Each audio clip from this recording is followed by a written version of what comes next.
Опозицијската СДСМ помогната од политички субјекти и поединци обединети околу вредностите за Европска Македонија го стартуваат фронтот за вистина и правда.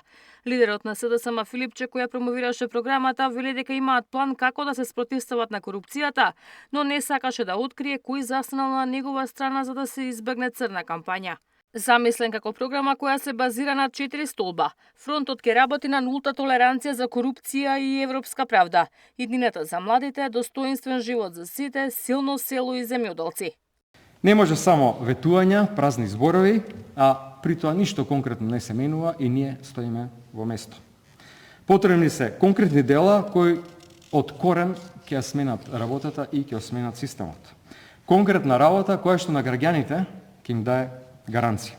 И веднаш штом се создадат услови, целосно присуство и на европското обвинителство.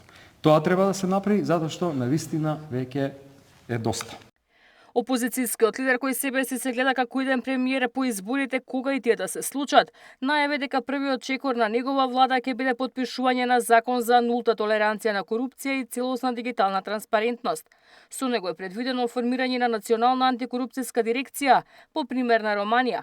Ќе се воведе и задолжителна електронска декларација на имот, а свиркачите кои ќе пријават корупција ќе бидат наградени и заштитени. Високата корупција, министри, пратеници, големи тендери со огромни суми на народни пари, ќе може да ги истражуваат и европските обвинители.